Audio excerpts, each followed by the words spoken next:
Hey, I'm Jack from Bleachers. And I'm Charli XCX, and we're going backstage with Citi.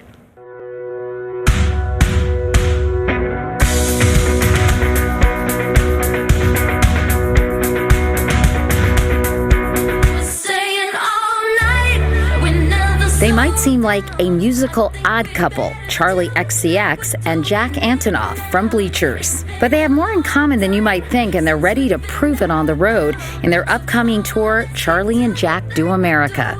Charli XCX first broke through with her empowered lyrics and defiant vocals on Iconopop's 2012 smash, I Love It, and later on Iggy Azalea's Fancy. She's sold more than 23 million singles, and her latest, Sucker, includes the #1 radio hit Boom Clap, featured in the movie The Fault in Our Stars.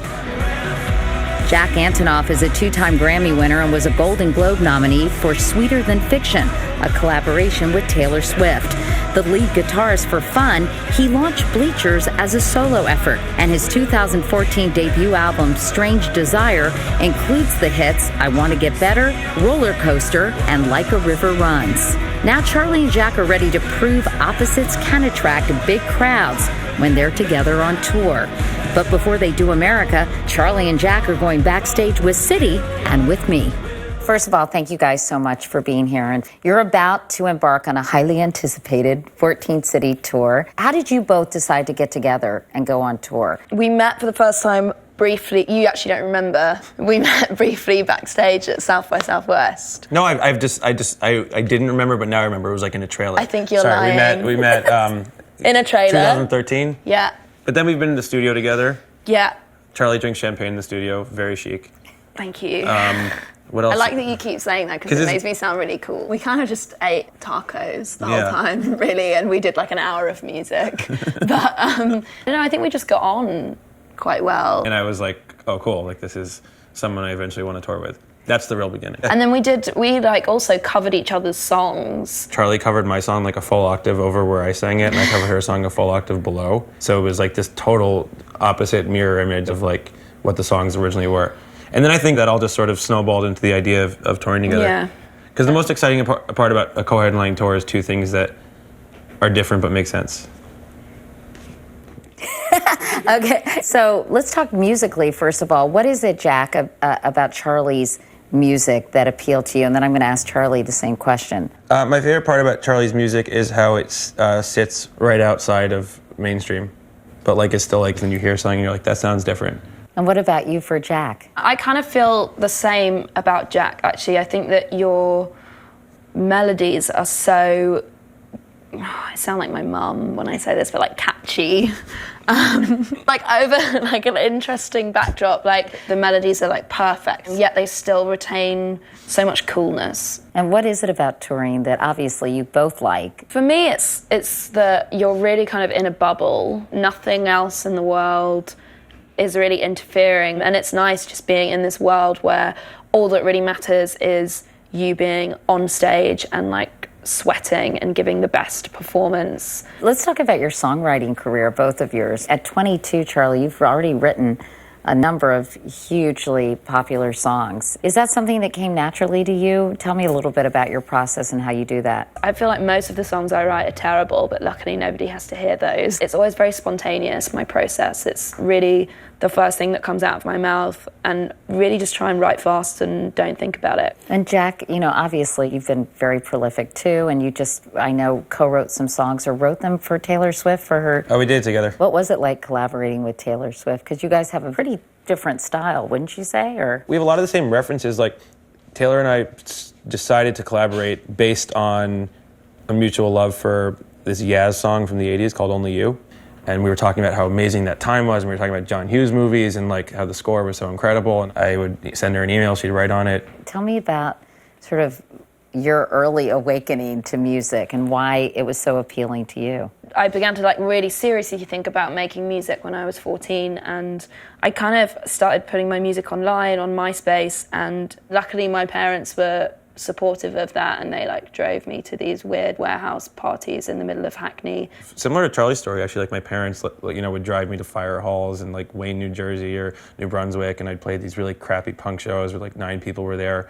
and then they drive me home.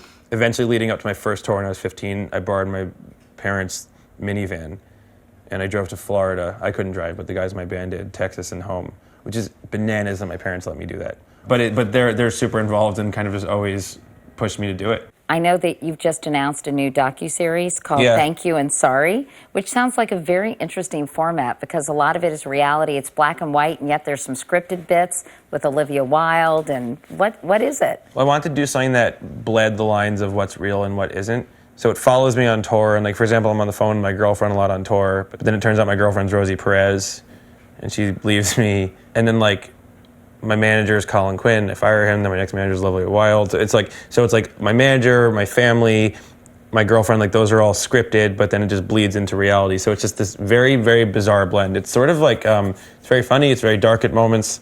I just wanted to put something out there beyond the music. It sounds like you guys are going to have a great time together. It seems like you have a really nice sort of chemistry between you, and that's important because you have to like the people you're touring with, We're right? lying. We're really good liars. There's going to be so much drama. We hate each other. We talk about that. What are we going to fight about? If you did like a prank that involved my sleeping space. I would never. Like if you put like a mouse in my bunk. I would never. Okay. That's a great idea, but I would never do that. Okay, so interesting. You have a lot of respect for the sleeping space. Yeah, I do. So that's how you're going to get to me. Oh, I good. guess. So now I know Great. if I go to your bed and I just like leave like a bunch of grapes or something, you'll have a breakdown. Not grapes. If you left ham in the bed. What do you have against ham? It petrifies me. When it's sliced and covered in cling film, and then like the beads of ham juice like gather, like sweat kind of gathers onto it. I don't like it. It really freaks me out in a big way. That's like mayonnaise. Like I can't have mayonnaise around. Mayonnaise Why? freaks me out too. How about a mayonnaise and ham sandwich? Ugh! No one eats that. It's on my rider. I've been trying to get it off for so long. That's gross. I'm like, get it out, and someone keeps putting it back on. Is Charlie going to go out partying after the concert's over and you're going to go home and like play solitaire? I think that Jack's going to do well on the partying front with me and my band.